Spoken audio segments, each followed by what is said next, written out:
Marty Supreme, Marty Mauser, a young tennis player, a table tennis player with a dream no one respects, goes to hell and back in pursuit of greatness.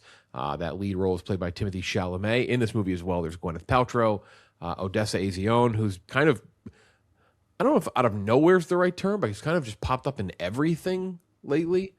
She's kind of all over the place. She's in that show, I Love L.A., she was in that Until Dawn movie. Remember that?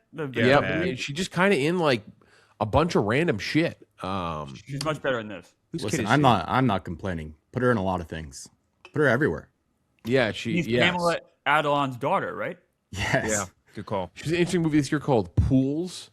That was a new movie this year. I also didn't know that she's appeared in the. I was looking this up before we started. Appeared in the TV show Ghosts on CBS, which apparently 9 billion people watch. Real. She's in that show? Does not exist. That's a don't flag. Don't flag. She got a credit for it. It's not real. That's right. Former love interest of Jaden Smith, son of Will Smith, too. Really? Yeah, they dated as teenagers. Big thing. Kevin O'Leary in the movie, from Shark Tank, the Canadian Shark Tank staple. Kevin O'Leary, Mr. Wonderful. Tyler the Creator, Tyler Okonma, I believe is how you say his stage name, as he's not going by Tyler the Creator in the movie. Abel Ferreira, Fran Drescher, Penn Jillette, ponytailless Penn Jillette, Penn and Teller fame. The fashion designer Isaac Mizrahi in the movie. Fred Heckinger's in this movie for about 5 seconds. I don't know if he just showed up on set. He's like, hey, you need a guy?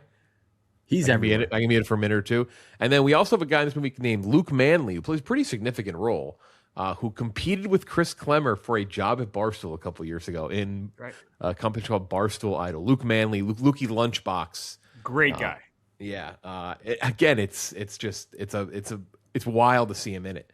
But that's how the Safdies cast the movies. Luke posted on Instagram kind of like an Instagram carousel of just photos from the press tour and like his kind of time with this movie. And he just got a text from a guy one day, said, hey, can I give you Josh Safdie's number? He wants to talk to you about the new movie he's doing. And I think Lukey's response is like, wait, what? And he says, yeah, of course. Holy shit. And then the next response is, it's the Timothy Chalamet movie. It's like, what a crazy group of texts to get.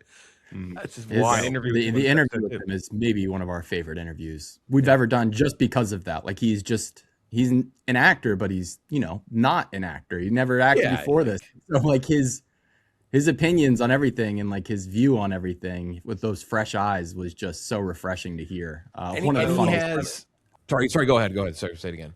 We said out of all the Barstool employees, who do you think would be a good Safdie guy? He said you immediately. He did say you should be the next Klemmer. You should be the next Safdie actor. Let's go. Klemmer would probably fit in this movie perfectly. Mm-hmm. Klemmer has a Safdie face. That was a very good call by Luke. Like Klemmer would have been a good owner of the shoe store in this movie. Like I feel like you would have been perfect. I'll gladly own a shoe store in the next Safdie movie. You're a fucking narc. Anyway, so yeah, just kind of a crazy story. This is not totally a shock, by the way. We all love this movie, but it's crazy that you get a text and you're working opposite the person who will probably win Best Actor at the Oscars and have pretty good chemistry with him. But that's what the Safdies do, and it's why it works. Box office 26 to 27 million opener. Actually is going to beat. I actually kind of gave a little fist pump on this. The Bob Dylan movie. It's going to make more money in the first weekend of the Bob Dylan movie, A Complete Unknown, which is I think is awesome.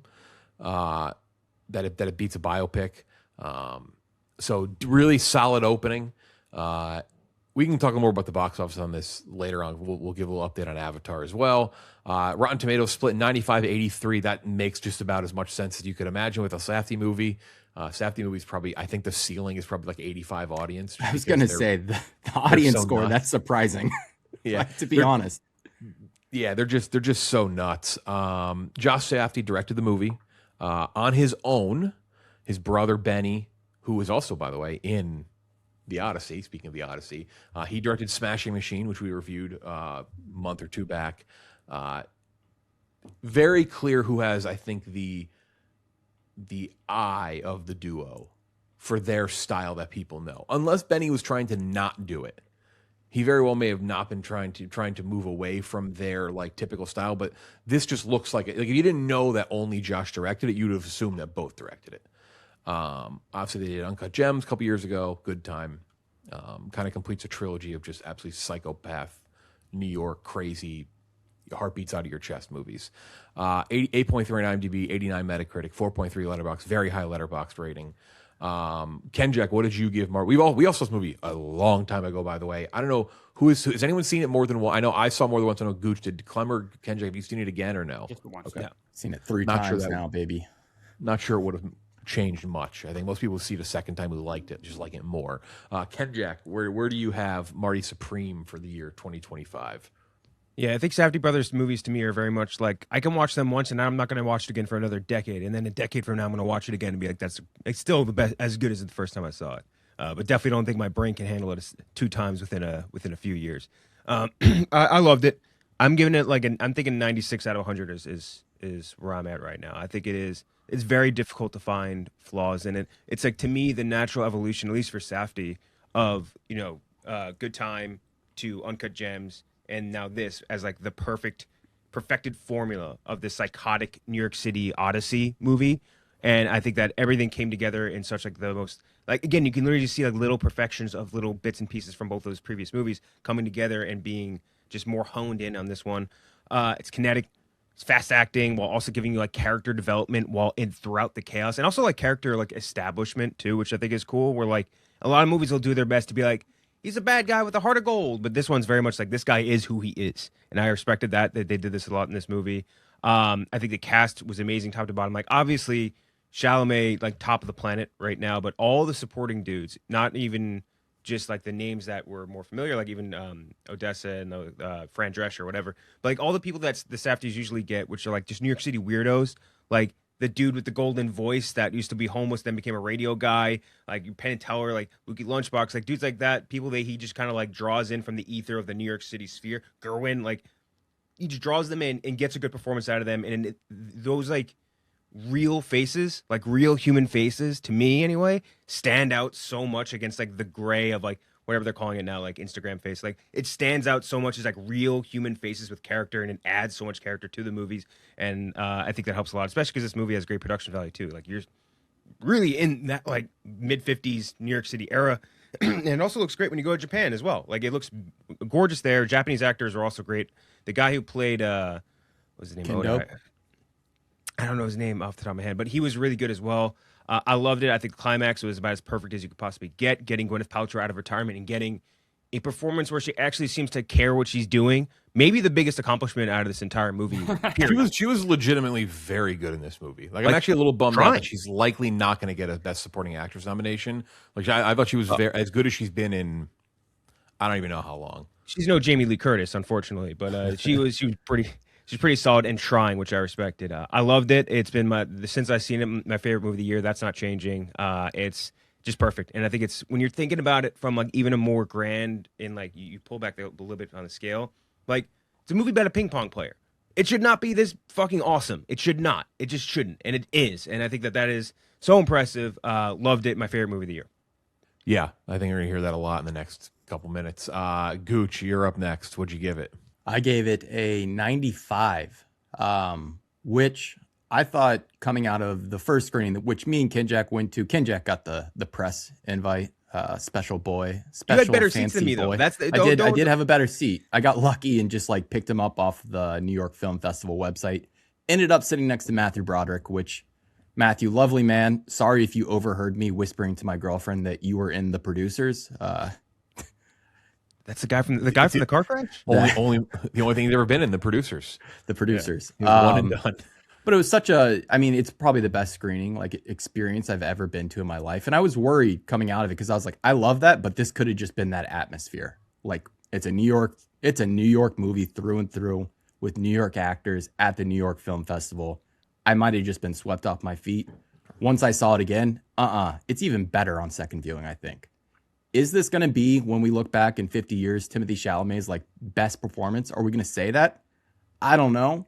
But we will look back at this as like an absolute moment where he minted himself as the A-list movie star, as the movie star of his generation, and took the ball. Just brilliant stuff. Like, this is a great movie that gets elevated to just a different stratosphere off that performance. So Timothy's great. Kenjac, you brought it up, the casting. I mean, there's 100+ speaking lines in this movie. Every single character fits. There's a new Academy Award this year. We'll talk about Academy Award stuff, I'm sure, in a minute. There's a new Academy Award this year for casting. I think this should be at the front of the line for that. Unbelievable stuff. Lukey, by the way, crushed it. The score, I don't know how this isn't at the top of the list for scores as well, because this is just a brilliant score. Has that 80s energy, that vaporwave stuff that we love over on The Dozen, mixed in with like these really awesome classical nods and like that create this like really grand moments, both in the action and then like the really intimidating stuff with the heavies. So up and down the line, like this is just top to bottom a really well-made movie. Uncut Gems was fantastic. Good Time, fantastic. Their earlier stuff too, I also love. Daddy Longlegs, Lenny Cook. But this is just taking it to a whole nother level. So 95 out of 100. I've been waiting to talk about this movie for like 2 months. Let's get into it. Yeah, score I would agree on. Unfortunately, it seems like it's going to be it right now. It is on Award Expert. I know it's in the top 5, but it's not like a lock like the 4 above it. But it is a vital part of this movie. It's fantastic. Yeah, I gave this thing a 97. This is the best movie of the year I've seen. It's right there with Uncut Gems. Uncut Gems is a favorite of mine. I like Uncut Gems, I guess, maybe like a hair more. But this thing is electric from the start. He is as good as anybody this year. I think he's probably my favorite performance of the year. Chalamet, I probably put him up right up there with Sean Penn. I'd have kind of a hard time juggling between the two. I think Rose Byrne's probably up there too in like that group of 3. But he is just. I've said this a bunch. I think I've said it on here. I've said it on social media. I'm so happy that he is going to get likely the recognition for this compared to Bob Dylan. Because I think as good as he was as Bob Dylan, I think he's been better in plenty of other things. I don't even love like Bones and All. That's what it's called, right? Bones and All. Yeah. I'm not a big Cannibal guy. Sorry, it just doesn't work for me. But he's really good in that. I'm obviously 3 of the 4 on here are big Dune fan. Like I think he's awesome in Dune Part 2 as Paul Atreides, and he's like commanding. He does like his tribunal speech in that movie. That was the first time I was like, oh, this guy like he can fucking bring it. And then this is just a whole other level. And it's just this, and you can tell he's putting so much personal, just everything into it. Like it's a very personal role for him. I think everyone else is great in the movie. It's frenetic. It doesn't stop. It has that classic, and I know some people don't love it, and that's fair. And I think they understand that. The Safdies do, especially Josh, obviously the one who directed this. That like some people don't love the frantic, like it kind of offshoots. There's like these side quests and side story, but like that's part of what makes it for me. It's part of what adds to the chaos. Again, like you just said, Gooch casted perfectly. Yeah, it's just an awesome movie. In every way, shape, and form. For me, my rating scale, anything that's above, anything that's a 95 or above, for me is basically like it's elite.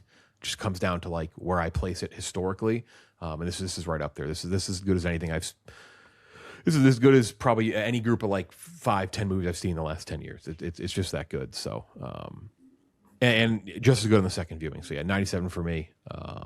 An initial score and thoughts after 2 viewings. Klemmer, what'd you give it? Yeah, I'm at a 96 out of 100. Marty Supreme is the kind of movie that makes me want to go to the movies. Makes me love going to the movies. Makes me excited about going to the movies. This is incredible, and it's exciting. It's fun. It makes me think. It delivers in everything. We've all said it. Chalamet is incredible here. This is one of the best performances of the decade by anybody. It's that good. Like Gooch said, is this going to be the one we kind of think about him when his career is over?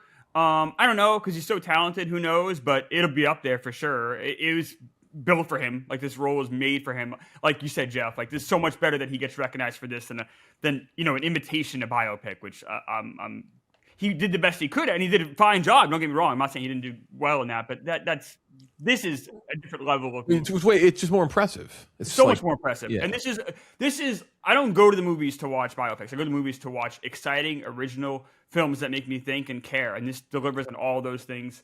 You guys talk about how the supporting cast is incredible.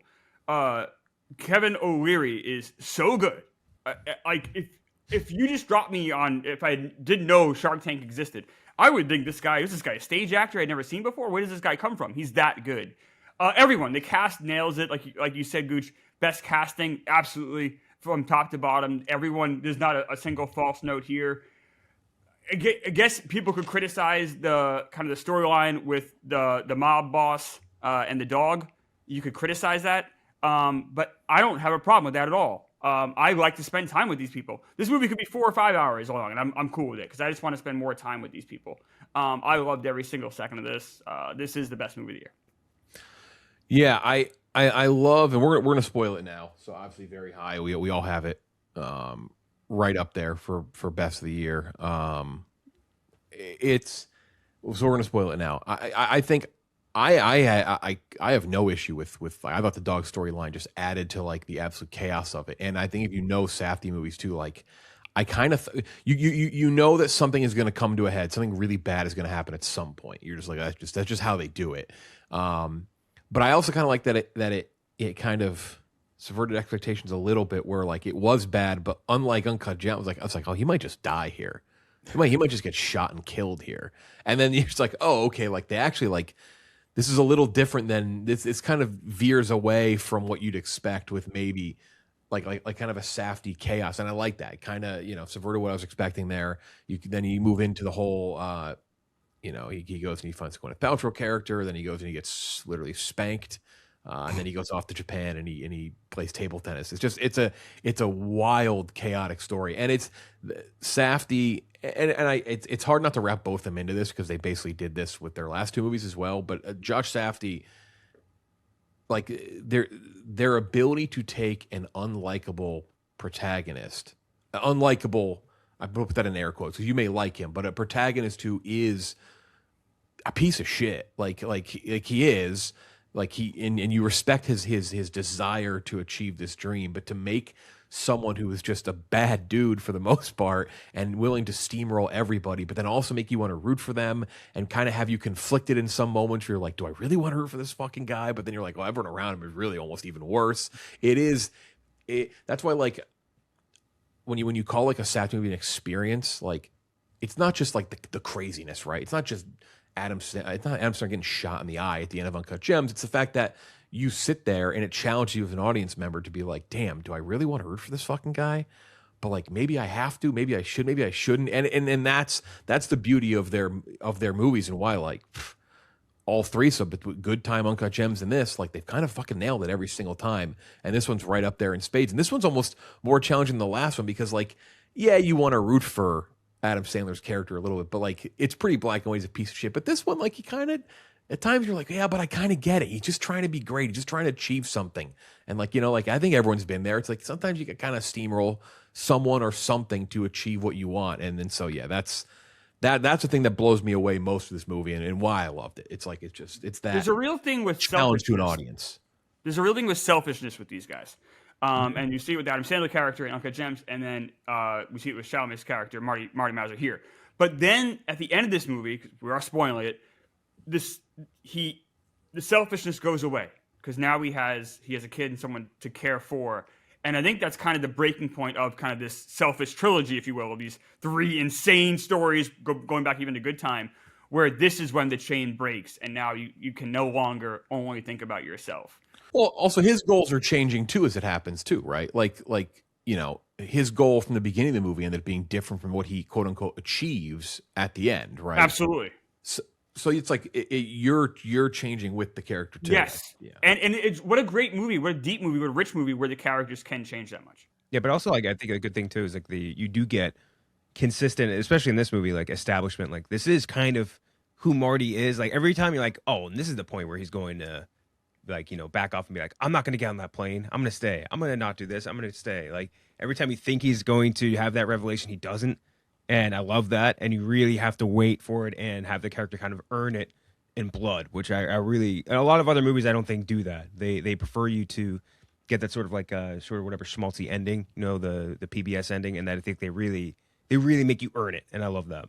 I'd also like to shout out who is like the third unsung collaborator, kind of like the third Safdie brother, which is Ronald Bronstein, who is been their collaborator since Daddy Longlegs. He started and wrote alongside them for that one, and then has wrote with them since, and clearly has some of that energy too. His wife directed If I Had Legs I Could Kick You. We just brought that up with Rose Byrne. Has a lot of that same energy. I would bet he has a big influence there as well, and I'd like to just give him a quick shout out because he's probably not going to get that shout out very often. But yeah, no, like this is, I think, the perfection of that character. The Robert Pattinson to Howie with Adam Sandler to now Timothée Chalamet, who just kind of takes it to a different level. And he's just so incredibly charming. He has just a quality that not many movie stars, a level of charisma that not many movie stars have, where, like Jeff said, you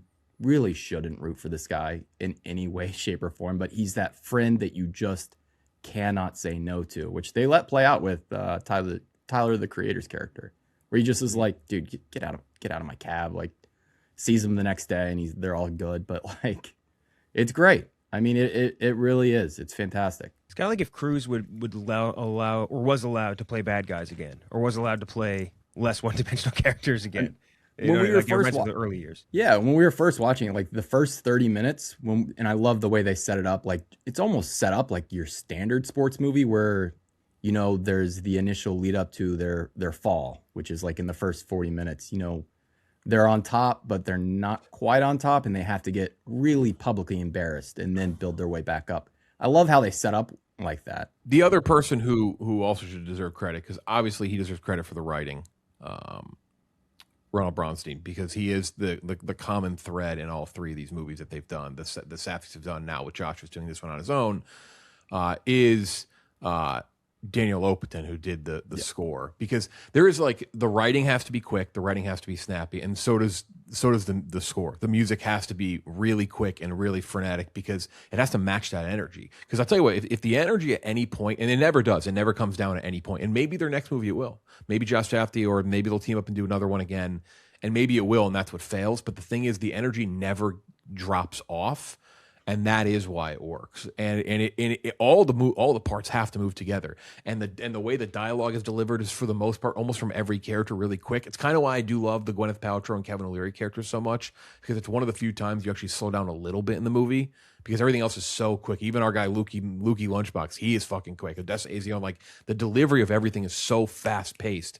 And that's also why, like, Kevin O'Leary at the table, that first scene where he's at the table at the dinner, and he's kind of grilling him about like who he is. Like that is my favorite scene of that character.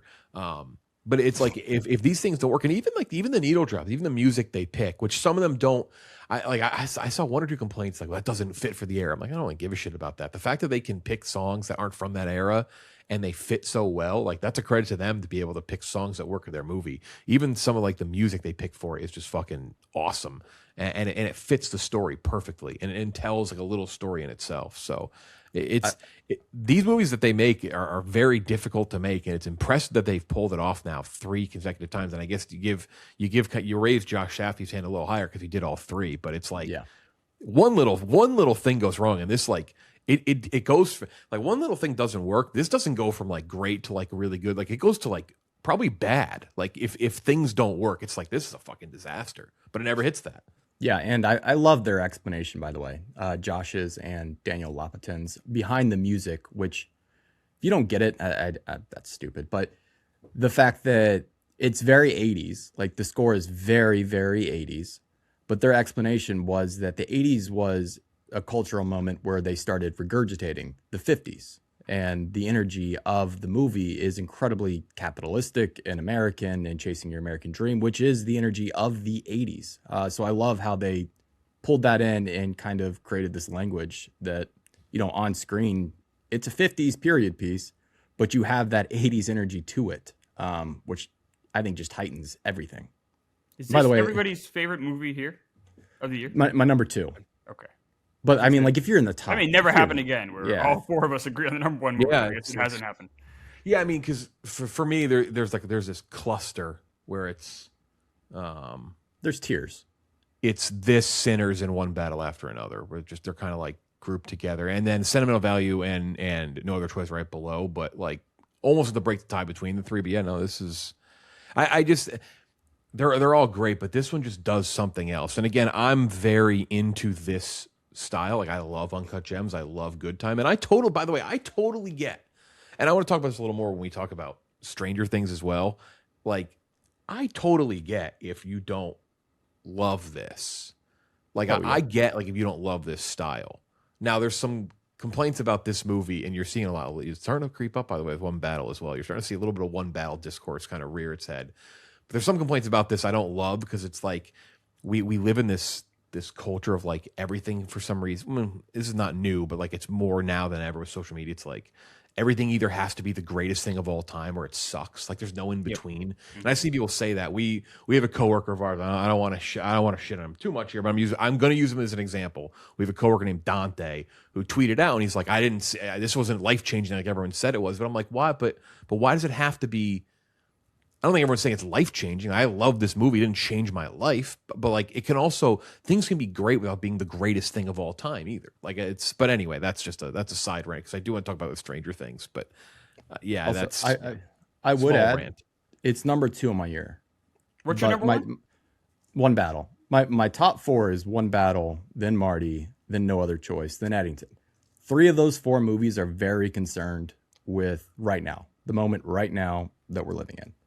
Marty is the movie that I think will last 2 decades, for sure. 3 decades, 4 decades. It's such an eternal story that I think we'll be able to come back to, 5 decades from now, and it'll still period play. Pieces also don't age like as quickly as movies made modern. Like that's just the way it goes. Like period pieces can last for a long. Think about all your favorite movies. A lot of them probably are period pieces when they were made. That's true. It's kind of funny, by the way. Which it is funny that you talk about period pieces, and it's like Paul Thomas Anderson didn't make a period, which usually he does. Like he's pretty like, and he talked about in interviews too, where he was like, one of the beautiful things about making One Battle was he's like, I didn't have to worry about like cars and like technology. He's like, I could just make the movie. He's like, I don't have to worry about things being consistent. So it's kind of funny you say that. It's like, and that's like a year where he released something that's modern.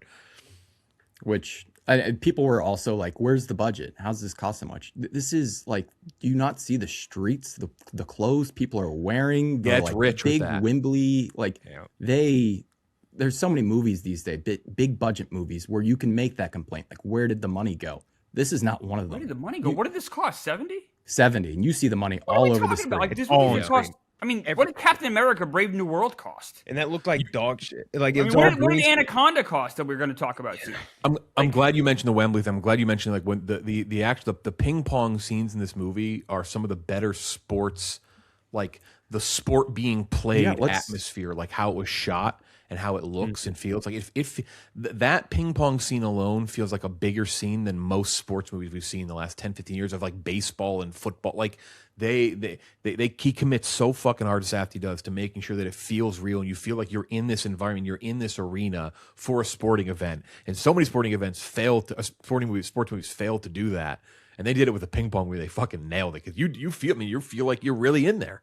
You feel like you're in this big arena for this huge ping pong event, and they fucking committed, and then that's what it pays off in spades. I especially love the finale in Japan where it's about 10 minutes straight of ping pong.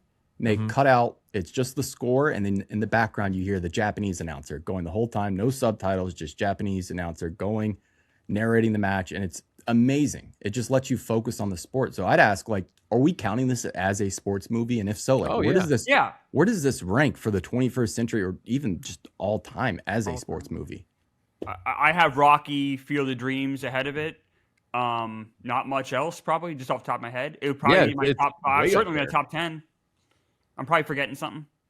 Again, this is a significantly less interesting sport than any of those. And it's made to be that interesting. That is a humongous achievement, in my opinion. Do we think that's like a plus to the movie, or at least it helps the movie in a way that it's ping pong instead of baseball, football, basketball, sports that we watch and we look at and we can immediately go, that doesn't look right. Maybe I would say maybe, but then again, let's go back to again. They're in this big arena that looked as good. Even him with like the Globetrotter stuff was better than like that. Like I know you love that Kimball Walker. And Tracy McGrady. Yeah. George Gervin's in the movie. There's some good. But I think that adds to Marty's chip on his shoulder too. He's like, it's not quote unquote a real sport, and he's always fighting that uphill battle. Like it's table tennis, or like, and he's always fighting that, and I think that helps add to the character than if he was just a star shortstop. Yeah. Yeah, the thing, and we'll close here. We got to move on to Anaconda. Thank God. Whew, Do we talk about Anaconda? We could just keep talking. Yeah, I feel like Gooch. So Gooch and I saw the movie together. I feel like at the office we've talked about it. I don't know, every single day for all of December, and we never get bored of talking about it. We're always like talking about different elements of it, or different pieces of it, or different characters. There's so many characters in it. This movie's so rich. It feels like a really great novel at times, with the great direction and energy of Josh Safdie. Like I don't know. I love this movie a lot, and it's cool to talk about a movie that I love so much and that we love so much. And it's been a really fun experience, like, because our coworkers have been seeing it kind of in waves, and it's very fun. And not even just our coworkers, but listening to friends, hearing people's opinions on this movie it's one of those movies where it's very fun to hear other people's takeaways from it. Yeah. It's definitely, I think it's a pretty, I'm not saying anything that's too fucking bold here. It's definitely the easiest to digest out of the three Safdie movies. For sure. Yeah.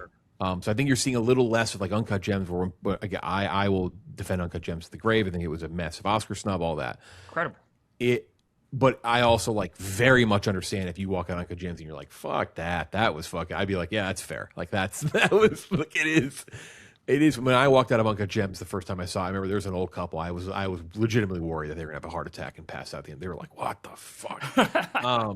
Where this one's maybe a little less of that, but it is like, it's just there. The thing that blows me away most, is what I'll close on here. My thoughts here is just, it is. I think if I had to pick one thing, as good as Chalamet is, but it is the writing. Like it always feels like it's this feeling like you're listening to what they're saying, but you just feel like the characters are always one step ahead of you, because these are all these characters in all three of these movies. These bullshit artists, these guys, people who are full of shit, who are, con artists, or what, like hustlers, whatever. Like, they're always, the way the dialogue, how snappy it is, and how it's performed as well, how it's delivered, is so quick.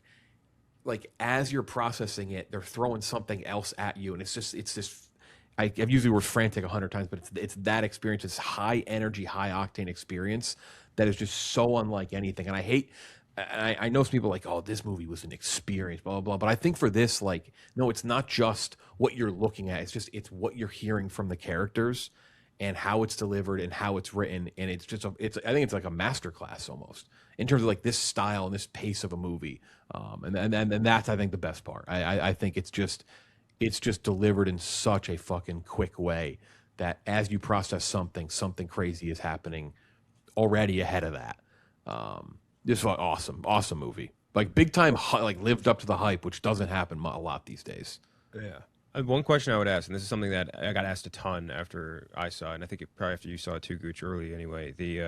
Everyone was like, so which Safdie brother made a better movie? And like, to me, the answer was like, well, obviously Marty Supreme is a better movie, but the question to me was more so like, who went outside their comfort zone more? And to me, the answer was clearly Benny, because this movie, Marty Supreme, is for sure super similar in every possible way to Uncut Gems and to Good Time. And I think that Smashing Machine was way out of left field, like trying something totally different. Didn't work as well, not nearly as well, but I at least respect the fact that Benny went and tried to do something new, versus kind of refining a formula he already had. Not to say that like that's better or it's more. I'm saying like, I respect he tried.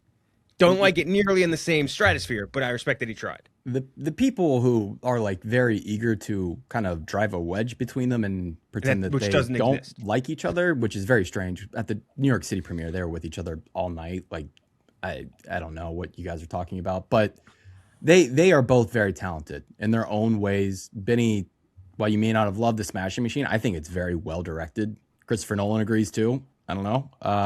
The Curse, which he also did for HBO, fantastic. Like, really, Curse, yeah. I actually don't think Smashing Machine was well directed, honestly. I think it is well directed. I think there's other issues. Script is the issue there.